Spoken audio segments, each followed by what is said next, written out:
Hello friends, good morning. मैं हरदेव शंकर देव classes education YouTube channel पर आप सभी का स्वागत करता हूं।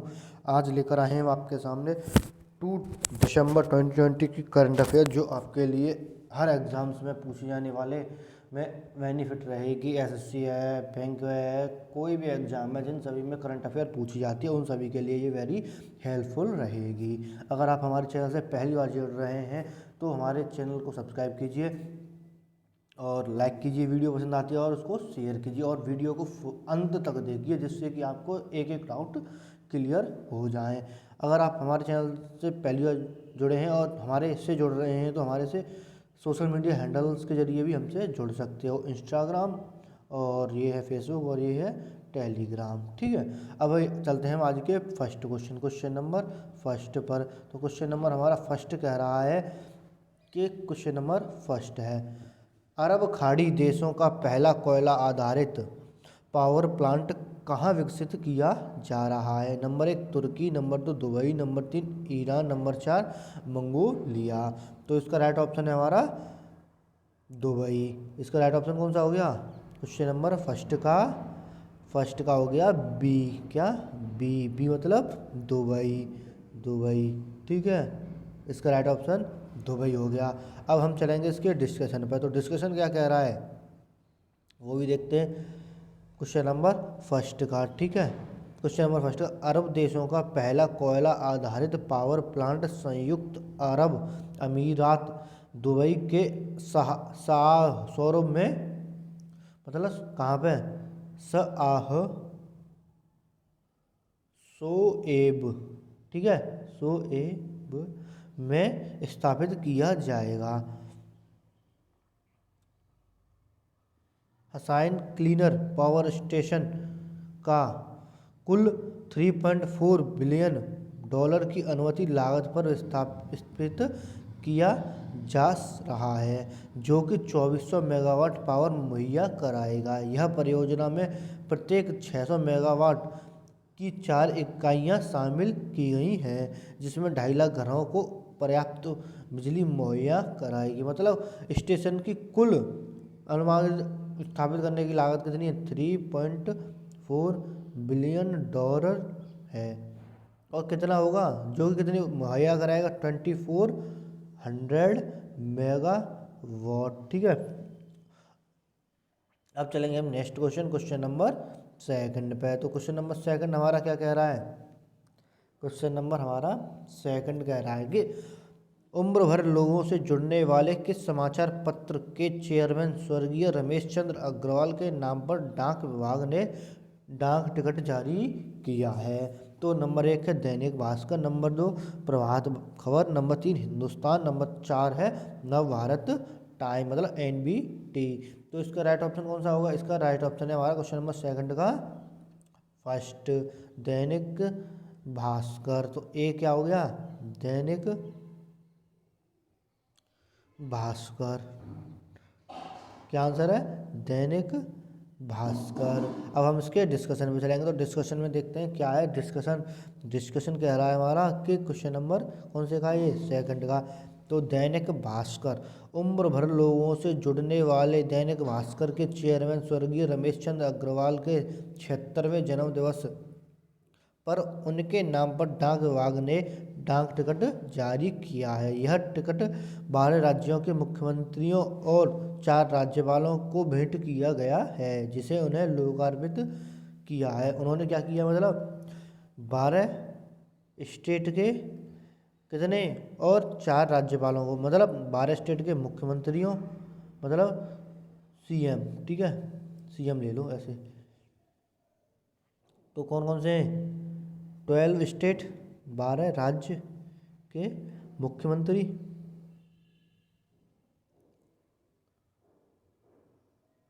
ठीक है, और किसने? 4 राज्यपालों को, ठीक है, को लोकार्पित, मतलब इनको भेंट किया गया है। अब चलेंगे नेक्स्ट क्वेश्चन नंबर थर्ड पर। तो क्वेश्चन नंबर हमारा थर्ड क्या कह रहा है? क्वेश्चन नंबर हमारा थर्ड कह रहा है कि किस बैंक ने POS टर्मिनलों के लिए एसएमएस पे फीचर लॉन्च किया है? Number 1 Yes Bank, number 2 SBI, number 2 ICICI bank और लास्ट है इसमें से कोई नहीं। तो इसका राइट ऑप्शन बताएं। इसका राइट ऑप्शन है हमारा कौन सा, बताएं चारों में से। तो इसका राइट ऑप्शन होगा हमारा ए यस बैंक। क्वेश्चन नंबर 3 का ए कौन सा हो गया, यस बैंक, ठीक है, यस बैंक हो गया। अब चलेंगे इसके डिस्कशन पर, डिस्कशन के तरफ देखते हैं। तो क्वेश्चन नंबर 3 का, ठीक है, निजी क्षेत्र के यस बैंक ने पीओएस टर्मिनलों के लिए एसएमएस पे नामक एक फीचर लॉन्च किया है। यस बैंक ने इस नई सुविधा को शुरू करने के लिए फ्रेंच की भुगतान सेवा कंपनी वर्ल्डलाइन के साथ समझौता किया है। एसएमएस पे व्यापारियों को अपनी पीओएस मशीन पर दूर से भुगतान स्वीकार करने और अपने ग्राहकों को सुरक्षित रूप से लेन देन करने में सक्षम बनाने के लिए शुरुआत अहम पहल है। मतलब क्या है, एसएमएस पे नामक है, एसएमएस पे है, ये दूर से ही भुगतान करने के लिए क्या होगी, आसानी रहेगी। अब चलेंगे नेक्स्ट क्वेश्चन, क्वेश्चन नंबर 4 पे। तो क्वेश्चन नंबर हमारा 4 क्या कह रहा है, एमएसएमई को किस बैंक की वन टाइम स्ट्रेट खर्चिंग स्कीम का लाभ दिलाने के लिए एसआईडीबीआई ने वेब पोर्टल लॉन्च किया है? Number 1 bank of Baroda, number 2 भारतीय रिजर्व बैंक, नंबर 3 है यस बैंक, नंबर 4 है कैनरा बैंक। तो इसका राइट ऑप्शन है कौन सा बताएं। तो इसका राइट ऑप्शन रहेगा हमारा भारतीय रिजर्व बैंक। कौन सा है, भारतीय। क्वेश्चन नंबर 4 का बी कौन सा हो गया, आरबीआई, भारतीय रिजर्व बैंक, मतलब ठीक है। अब चलेंगे हम नेक्स्ट क्वेश्चन के डिस्कशन देखते हैं। पहले नेक्स्ट क्वेश्चन पे नहीं, तो उसका क्वेश्चन नंबर 4, भारतीय reserve bank micro small and medium enterprises को भारतीय रिजर्व बैंक की वन टाइम स्ट्रक्चरिंग स्कीम का लाभ दिलाने के लिए small industry development bank of India ने वेब पोर्टल लॉन्च किया है। कोरोना वायरस से प्रभावित इंडिविजुअल और कॉरपोरेट बोरोवर्स के लिए बैंक ने अगस्त में यह स्कीम लॉन्च की थी और उसकी क्या हुई है, शुरुआत हुई है। अब चलेंगे हम नेक्स्ट क्वेश्चन, क्वेश्चन नंबर 5 पे। तो क्वेश्चन नंबर हमारा 5 क्या कह रहा है कि किसने Airtel Delhi half marathon race 2020 को जीता है? नंबर 1 गुरदीप मान, नंबर 2 अविनाश साबले, नंबर 3 प्रवेश खन्ना, नंबर 4 देवेश सलूजा। तो कौन सा है इसका आंसर? इसका आंसर है right option number B, Avinash Sable. Question number 5 का क्या हो गया, बी, अविनाश साबले, ठीक है, क्या है इसका, अविनाश साबले। अब चलेंगे हम इसके डिस्कशन पर। तो डिस्कशन क्या कहेगा, क्वेश्चन नंबर 5 है, टोक्यो ओलंपिक के क्वालिफाई रह चुके अविनाश साबले ने Airtel Delhi half marathon race 2020 race जीत ली है।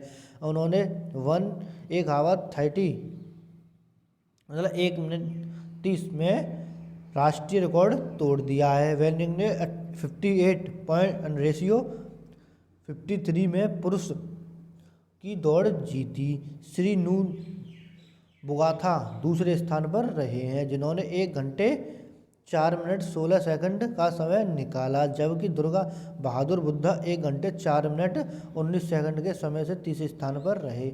मतलब इन्होंने कितने टाइम में जीता है, 1 आवर, पूरे 1 आवर है और 30 सेकंड है, ठीक है। और कितने के अनुपात से जीता है, 58 रेशियो 53 के से जीता है, ठीक है। और ऑप्शन क्या था, अविनाश साबले, ठीक है, अविनाश साबले हैं। अब चलेंगे हम क्वेश्चन नंबर 6 पे। तो क्वेश्चन नंबर हमारा 6 कह रहा है कि निम्न में से किस राज्य के राज्यसभा सांसद अभय भारद्वाज का निधन हो गया है? Number 1 Gujarat, number 2 Maharashtra, number 3 Delhi, number 4 Tamil Nadu. तो इस राइट ऑप्शन कौन सा होगा हमारा? राइट ऑप्शन है गुजरात। कौन सा है क्वेश्चन नंबर 6 का? ए। क्या है? गुजरात। राइट ऑप्शन है गुजरात। अब चलेंगे हम नेक्स्ट इसके डिस्कशन पे। तो डिस्कशन देखते हैं क्या है क्वेश्चन नंबर 6। तो गुजरात राज्य के राज्यसभा सांसद अभय भारद्वाज का निधन हो गया है। अब तक कोरोना काल में गुजरात से राज्यसभा के 2 सदस्यों का निधन हो चुका है। उनके निधन पर पीएम मोदी ने कहा कि भारद्वाज एक प्रतिष्ठित वकील थे और सेवा करने वाले समाज में सबसे आगे थे।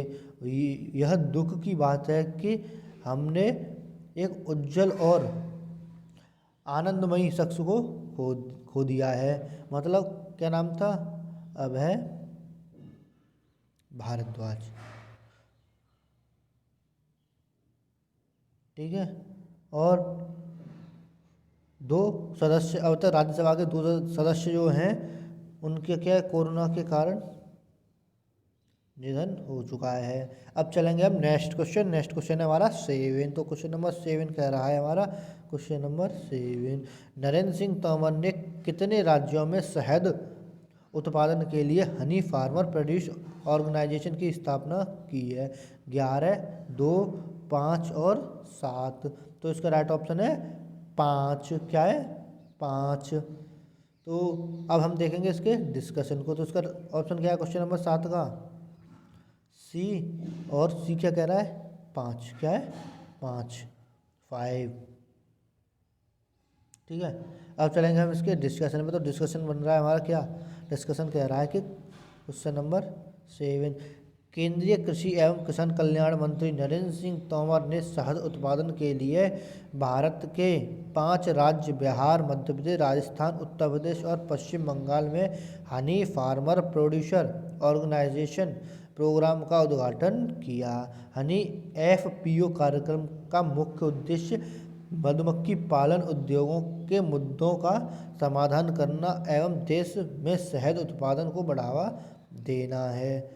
केंद्र सरकार ने 2020 से 2021 के लिए 2200 मतलब 2200 एफपीओ को मंजूरी दी है। इन एफपीओ को बनाने के काम नाबार्ड, छोटे किसान, राष्ट्रीय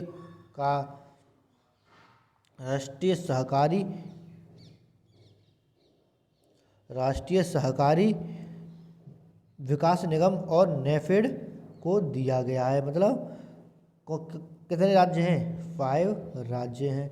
कौन कौन से हैं? एक तो है हमारा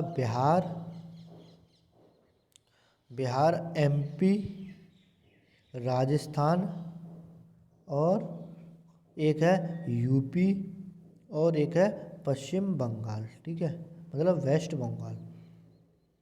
ठीक है, ये क्या हो गए? ये 5 राज्य जिनमें क्या है मधुपालन की खोलने की शुरुआत की जा रही है। ठीक है। अब चलेंगे हम नेक्स्ट क्वेश्चन नंबर 8 पे। तो क्वेश्चन नंबर 8 कह रहा है हमारा कि 2 दिसंबर को विश्व भर में कौन सा दिवस मनाया जाता है? नंबर 1 अंतर्राष्ट्रीय दास तथा उन्मूलन दिवस, नंबर 2 है अंतर्राष्ट्रीय कंप्यूटर साक्षरता दिवस, नंबर 3 इनमें से दोनों, तो और चौथा है इनमें से कोई नहीं। तो इसका राइट ऑप्शन कौन सा हुआ?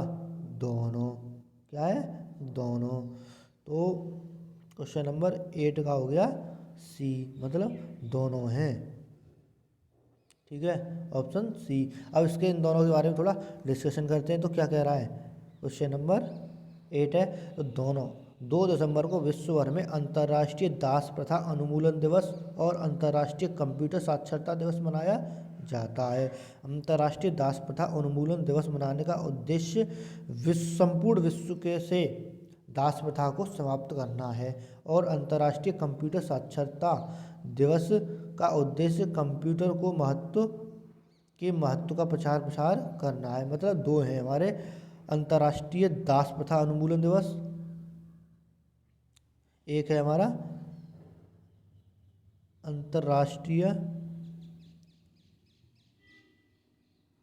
अंतर्राष्ट्रीय दास प्रथा उन्मूलन मूलन दिवस। और दूसरा है हमारा अंतर्राष्ट्रीय कंप्यूटर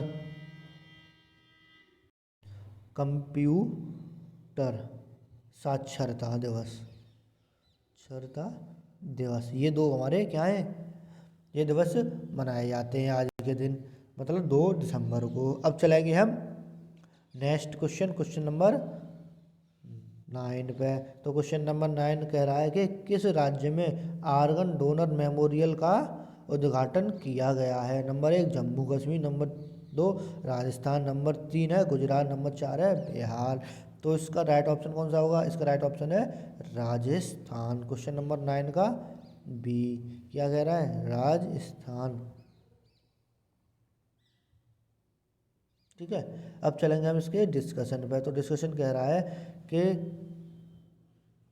राष्ट्रीय अंगदान दिवस के अवसर पर राजस्थान राज्य के वर्तमान मुख्यमंत्री अशोक गहलोत ने जयपुर शहर में देश का पहला अंगदाता स्मारक उद्घाटन किया है। अंगदाता समारोह को बनाने का मुख्य उद्देश्य देश में जरूरतमंद लोगों को अंगों की जरूरत को मुहैया करवाना है। भारत में अंगदान केवल 0.08% है, जबकि स्पेन में 35%, अमेरिका में 21% और ब्रिटेन में 15%। अब मतलब भारत में जो अंगदान करते हैं वो कितने परसेंट है, 0.08%, मतलब ये है इंडिया में। ठीक है, और स्पेन में कितना है, स्पेन में है 35% और अमेरिका में है 21 और ब्रिटेन में है 15%, मतलब अपने यहाँ बहुत कम है, लोग अपने यहाँ बहुत कम अंगदान करते हैं। अब चलेंगे हम नेक्स्ट क्वेश्चन नंबर 10 पे। तो क्वेश्चन नंबर 10 कह रहा है कि 2 दिसंबर को पूरे भारत में कौन सा दिवस मनाया जाता है। नंबर 1 अंतर्राष्ट्रीय टीबी दिवस, अंतर्राष्ट्रीय प्रदूषण नियंत्रण दिवस, नंबर 3 है अंतर्राष्ट्रीय कोरोना नियंत्रण दिवस, नंबर 4 है अंतर्राष्ट्रीय वायरस नियंत्रण दिवस। तो इसका राइट ऑप्शन कौन सा होगा, इसका राइट ऑप्शन है बी। राइट ऑप्शन कौन सा है, बी। क्वेश्चन नंबर 10 का बी। तो कौन सा हो गया, राष्ट्रीय प्रदूषण नियंत्रण दिवस। ठीक है, अब चलेंगे हम इसके डिस्कशन पे। तो डिस्कशन कह रहा है कि 2 दिसंबर को पूरे भारत में राष्ट्रीय प्रदूषण नियंत्रण दिवस मनाया जाता है। इस दिवस का मुख्य उद्देश्य प्रदूषण बढ़ने से पैदा होने वाली समस्याओं के बारे में इस मौके पर आयोजित जागरूकता पैदा करना है। साथ ही भारत के सबसे बड़ी त्रासदियों में एक भोपाल गैस त्रासदी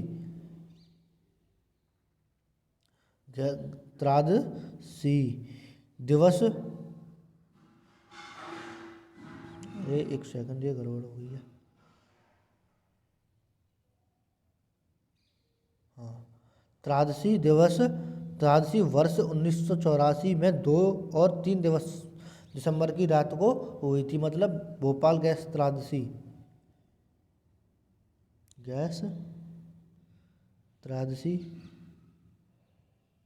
ये कब हुई थी, 2 या 3, मतलब 2 की रात थी, 3 का मॉर्निंग था। तो 1984 में हुआ था। इसमें क्या था कि गैस जो है लीकेज होना शुरू हो गई थी और वहाँ से बहुत सारे लोगों की मृत्यु हो गई थी इस गैस के रिसाव के कारण। अब चलेंगे हम नेक्स्ट क्वेश्चन नंबर कह रहा है हमारा 11। क्वेश्चन नंबर 11 है हमारा ओडिशा मानवाधिकार आयोग।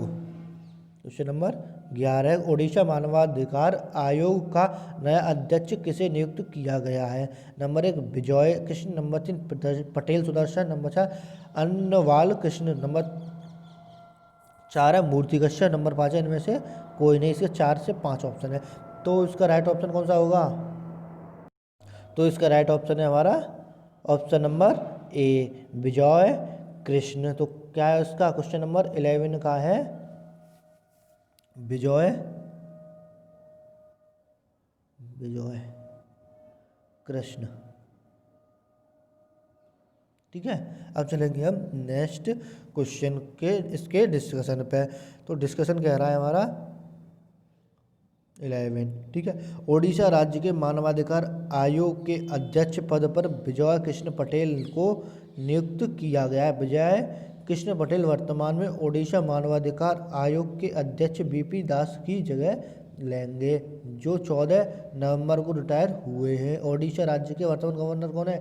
गणेशी लाल हैं। और ओडिशा राज्य की राजधानी कौन सी है? भुवनेश्वर है। ओडिशा राज्य के वर्तमान मुख्यमंत्री कौन है? नवीन पटनायक हैं। ठीक है, इसमें क्या है, सभी कुछ इंक्लूड कर दिया गया है। मतलब 1 से 14 तक रिटायर, मतलब 14 नवंबर को रिटायर हुए हैं। अब चलेंगे हम नेक्स्ट क्वेश्चन, क्वेश्चन नंबर 12 पे। तो क्वेश्चन नंबर 12 कह रहा है कि सीसीई ने प्रतिस्पर्धा अधिनियम के किस धारा के तहत इलेक्ट्रोस्टिकल कास्टिंग्स लिमिटेड के साथ एसपीएल के प्रस्तावित एकीकरण को मंजूरी दी है? नंबर 1 प्रतिस्पर्धा अधिनियम 2001 की धारा 31A, और नंबर 2 है प्रतिस्पर्धा अधिनियम 2002 की धारा 31A, और नंबर 3 है प्रतिस्पर्धा अधिनियम 2003 की धारा 31A। नंबर 4 है प्रतिस्पर्धा अधिनियम 2004 की धारा 1। तो इसका राइट ऑप्शन है ऑप्शन बी। क्या है? ऑप्शन बी है क्वेश्चन नंबर 12 का बी। प्रतिस्पर्धा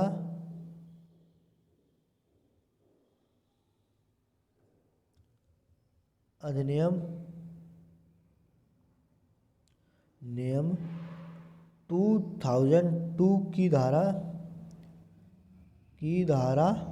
31A है। कौन सी है? 31A है। अब चलेंगे हम इसके डिस्कशन पे। तो डिस्कशन कह रहा है हमारा,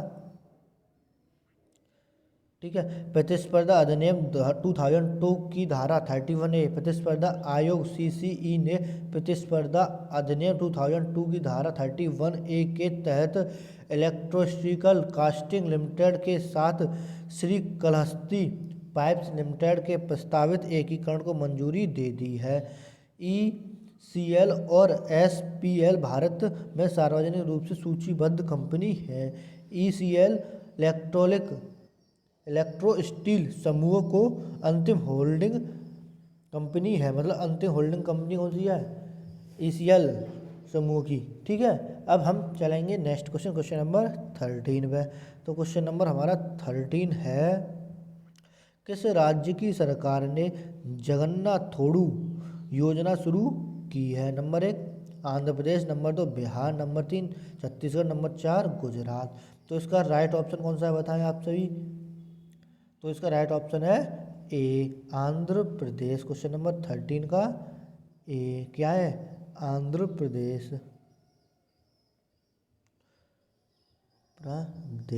ठीक है, अब चलेंगे हम इसके डिस्कशन पे। तो डिस्कशन कह रहा है कि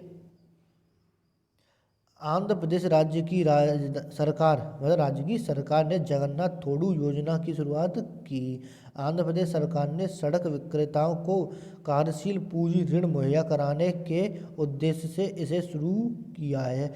इस योजना का लाभ उठाने के लिए उन्हें आधार कार्ड देकर 10,000 रुपये तक की राशि दी जा सकेगी। सही विक्रेता अब एपी जगन्नाथोडु योजना को ऑनलाइन आवेदन कर इसका लाभ उठा सकते हैं। अब देखते हैं और कुछ। तो आंध्र प्रदेश के वर्तमान मुख्यमंत्री कौन है? वाईएस जगनमोहन रेड्डी। आंध्र प्रदेश राज्य के गवर्नर कौन है? विश्वभूषण हरिचंदन। और आंध्र प्रदेश राज्य की राजधानी का क्या नाम है? अमरावती। क्या है? अमरावती। ठीक है, अब चलेंगे हम नेक्स्ट क्वेश्चन, क्वेश्चन नंबर है 14। तो क्वेश्चन नंबर हमारा 14 कह रहा है कि एशियाई विकास बैंक ने भारत के किस राज्य के बिजली वितरण क्षेत्र को मजबूत करने के लिए 132.8 मिलियन डॉलर का ऋण पर हस्ताक्षर किया है? Number 1 Gujarat, number 2 Bihar, number 3 Karnataka, number 4 है मेघालय। तो इसका राइट ऑप्शन होगा मेघालय। क्वेश्चन नंबर 14 का डी क्या है, मेघालय। क्या है, मेघालय। अब चलेंगे हम इसके डिस्कशन पे। तो डिस्कशन है हमारा क्वेश्चन नंबर 14। मेघालय। एशियाई विकास बैंक ने भारत के मेघालय के बिजली वितरण क्षेत्र को मजबूत करने के लिए 132.8 मिलियन डॉलर के ऋण पर हस्ताक्षर किए हैं। इस ऋण पर भारत सरकार की ओर से डॉक्टर महापात्रा ने और एडीबी की ओर से श्री कोनिसो ने कोनिसी ने हस्ताक्षर किए हैं। मतलब सरकार की ओर से डॉक्टर कौन से हैं, महापात्रा, और एडीबी की ओर से किसने, कोनिसी। ठीक है। अब हम चलेंगे और कितना क्या हुआ है, 132.8 मिलियन डॉलर। ठीक है। अब चलेंगे हम इसके डिस्कशन पे। डिस्कशन तो खत्म हो गया। अब चलेंगे नेक्स्ट क्वेश्चन। क्वेश्चन नंबर है 15। Question number 15। किस राज्य में स्थित joint metre wave radio telescope को यूएस बेस्ट आईईई द्वारा माइलस्टोन का दर्जा दिया गया है? तो इसका राइट फर्स्ट ऑप्शन है अमृतसर, सेकंड है कोहिमा, थर्ड है पुणे, नंबर थर्ड है, फोर्थ है। तो इसका राइट ऑप्शन कौन सा है? इसका राइट ऑप्शन है हमारा पुणे। कौन सा है? पुणे। क्वेश्चन नंबर 15 का सी, पुणे। ठीक है। कौन सा है? पुणे। आप साउंड पे थोड़ा आवाज़ ध्यान न दें। तो क्वेश्चन नंबर इसका 15 का डिस्कशन है। क्वेश्चन नंबर 15 का discussion. America state institute of electrical and electronics engineers IEEE द्वारा giant metre wave radio telescope GMRT को माइलस्टोन सुविधा के रूप में चुना है। यह पुणे में 45 मीटर व्यास के 3 परावैंगनी रेडियो दूरबीन की एक सारणी है। जीएमआरटी में कुल 30 एंटीना है, वह 30 एंटीना जो वाई शेप में स्थित है। आईजीएमआरटी की स्थापना कब हुई थी? वर्ष 1984 में। और जीएमआरटी जो है, जीएमआरटी की स्थापना हुई थी 1984 में। जीएमआरटी वेव लेंथ कितनी है? मतलब इसकी वेव लेंथ कितनी है? 1500 मेगा हर्ट्ज। कितनी है? 1500 मेगा हर्ट्ज। और इसकी शुरुआत कब हुई थी? 1984 में। ठीक है। इसमें कुल कितने एंटीने? 30 एंटीना है जो वाई शेप में है। अब चलेंगे हम नेक्स्ट क्वेश्चन। क्वेश्चन नंबर 16 पे। क्वेश्चन नंबर 16 कह रहा है कि निम्न में से किस देश को स्पेसक्राफ्ट एस्टेरोड मिट्टी के सैंपल लेकर पृथ्वी पर 6 दिसंबर 2020 को वापस आएगा? नंबर 1 है अमेरिका, नंबर 2 है ऑस्ट्रेलिया, मतलब नंबर 1 ऑस्ट्रेलिया है, नंबर 2 अमेरिका है, नंबर 3 जापान है, नंबर 4 है चीन। तो इसका राइट ऑप्शन कौन सा हुआ? तो इसका राइट ऑप्शन है जापान। कौन सा है? जापान। क्वेश्चन नंबर 16 का जापान है। ठीक है। इसके बारे में देखते हैं थोड़ा। Question number 16। तो जापान देश को स्पेसक्राफ्ट एस्टेरॉयड मिट्टी का सैंपल लेकर पृथ्वी पर 6 दिसंबर 2020 को वापस आएगा। पृथ्वी से करीब 3400 किलोमीटर दूरी पर स्थित रायगू एस्टेरॉयड क्षुद्र ग्रह पर शुक्रवार को जापान का अंतरिक्ष यान सफलतापूर्वक उतर गया था। मतलब इस शुक्रवार को कब उतरा था? सफलतापूर्वक उतर गया था और वहाँ से मिट्टी का सैंपल लेके वापस आ रहा है। अब देखते हैं क्वेश्चन नंबर 17। तो क्वेश्चन नंबर 17 कह रहा है कि किसने महिला बिग बैश लीग 2020 जीती है? तो नंबर 1 टिमसूओन, नंबर 2 रेट्रो क्रिएटा, नंबर 4 सिडनी थंडर, नंबर 4 इनमें से कोई नहीं। तो इसका राइट ऑप्शन है सिडनी थंडर। क्या है? Sydney thunder. क्वेश्चन नंबर 17 का सी है, सिडनी थंडर। अब चलेंगे हम इसके डिस्कशन पर। तो डिस्कशन कह रहा है, इसका डिस्कशन कह रहा है कि शबनम इस्माइल की दमदार गेंदबाजी को सिडनी थंडर की टीम ने महिला बिग बैश लीग 2020 का खिताब अपने नाम कर लिया है। सिडनी थंडर ने मेलबर्न स्टार्स को 7 विकेट से हराकर यह खिताब अपने नाम कर लिया है। मेलबर्न स्टार्स की टीम पहले बल्लेबाजी करते हुए 20 ओवर में 9 विकेट पर 86 रन ही बना पाई, जबकि सिडनी थंडर ने लक्ष्य 13.4 ओवर में 3 विकेट खोकर हासिल कर लिया है। ठीक है, मतलब 3 विकेट खोकर ये हासिल कर लिया, और कितने ओवर में? 13.4 ओवर में। ठीक है, और उसने कितने दिए थे? मतलब 20 ओवर में पहली टीम ने बनाए थे 9 विकेट पर 86 रन। ठीक है, अब चलेंगे हम नेक्स्ट क्वेश्चन। क्वेश्चन नंबर है 18, जो आज का लास्ट क्वेश्चन हो सकता है। तो सबसे तेज गेंदबाज 22,000 अंतर्राष्ट्रीय रन बनाने वाले पहले खिलाड़ी बने हैं, मतलब अंतर्राष्ट्रीय रन बनाने वाले सबसे तेज।